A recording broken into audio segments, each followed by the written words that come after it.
Assalamualaikum warahmatullahi wabarakatuh. Hello, good morning everyone. Welcome back to my English classroom with me, Miss Linda Niasari. How are you today, guys? I hope you will be fine and stay keep your health, okay? Well, before I would like to discuss about our material, I will show you some pictures related to the material that which will be learned for today. Please observe it. For picture number 1. Do you know what is it? Yeah, National Monument. Where it's located? Yeah, in central Jakarta. Good job. Do you know about the historic National Monument? It is symbolizing the fight for Indonesia. That's good.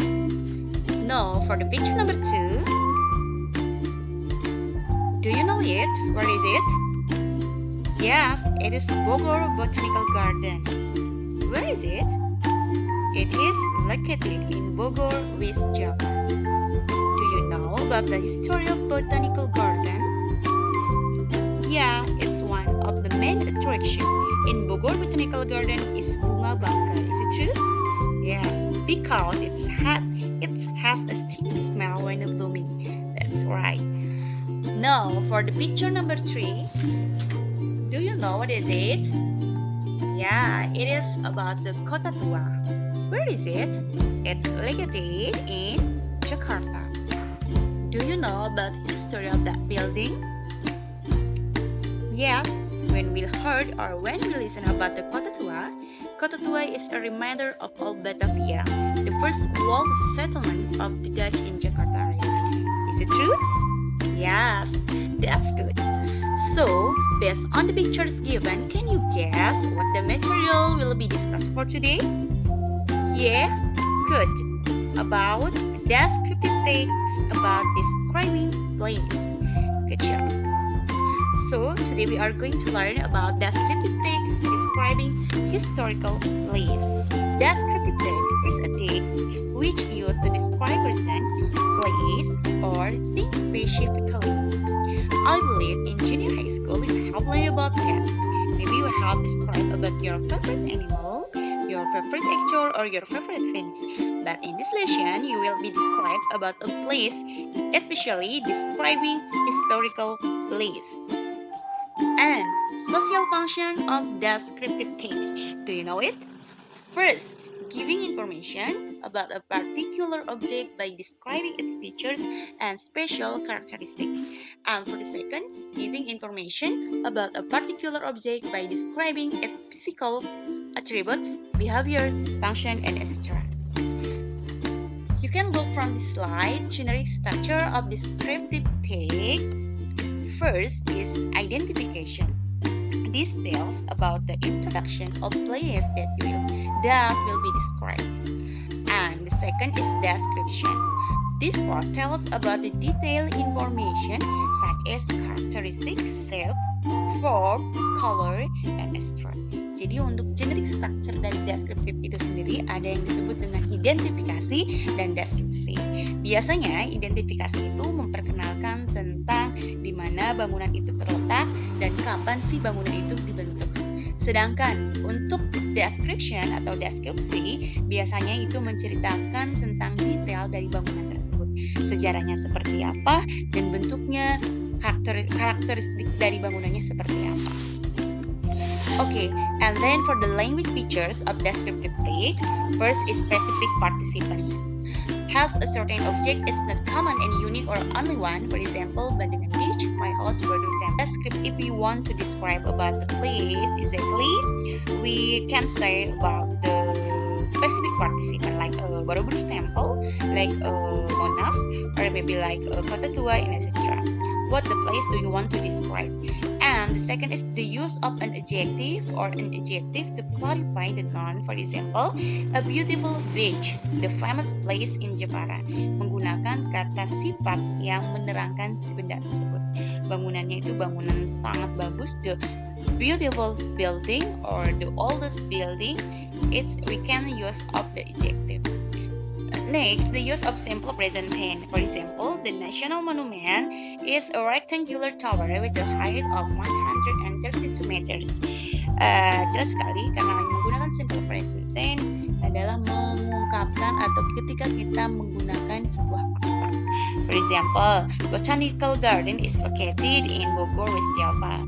But besides in simple present tense, in describing historical place, usually the use of simple past tense also. Kenapa? Karena memang untuk menceritakan tempat bersejarah itu biasanya menceritakan yang telah berlalu.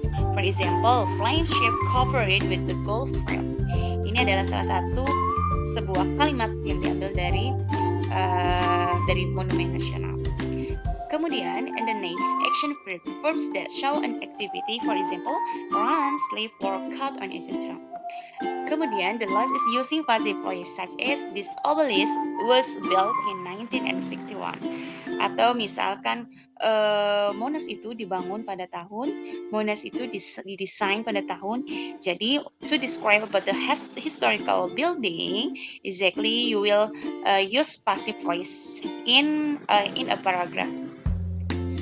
And then it is the text about the describing historical place about national monuments. We can look from this slide. There are two generic structures. First is identification, and then the second is description. Which is identification? In paragraph 1 is called the identification, and then the second paragraph is the description. From the identification of national monument, the national monument, or usually called as Monas, is located in Jakarta. Di paragraf pertama biasanya itu memperkenalkan di mana sih bangunan tersebut berada dan biasanya kapan bangunan itu terbentuk. Kemudian for description, untuk deskripsi, paragraf the second paragraph or the third paragraph or the last paragraph is description. Menjelaskan secara detail tentang bangunan dari bangunan tersebut. Bisa jadi tentang sejarahnya, tentang ukurannya, tentang bentuknya, dan sebagainya. So, if you want to describe about the historical place, don't forget to be focused to identification and description. You can use some paragraph to describe about the historical building, or to describe or to explain about from the identification of the historical building. Okay, that's all for today. Thank you so much. Assalamualaikum warahmatullahi wabarakatuh.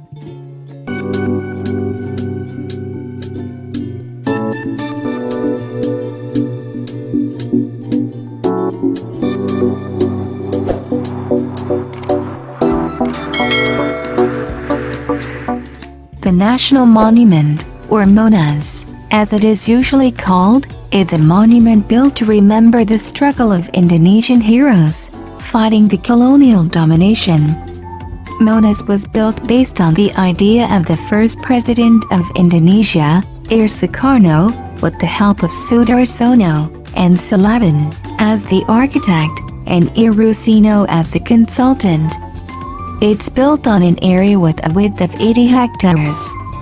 Monas was officially opened on August 17, 1961 by President Sukarno, and publicly opened on July 12, 1971.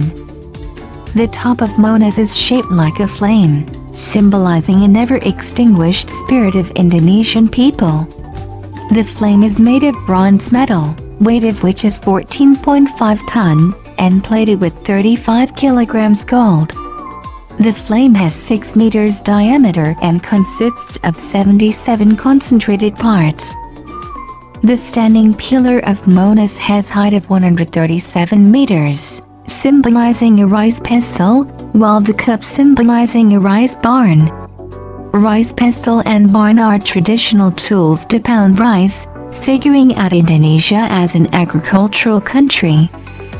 Jakarta people usually use Monas area as a place for sport activities, the morning and afternoon time. Most people visit Monas on weekends and holidays.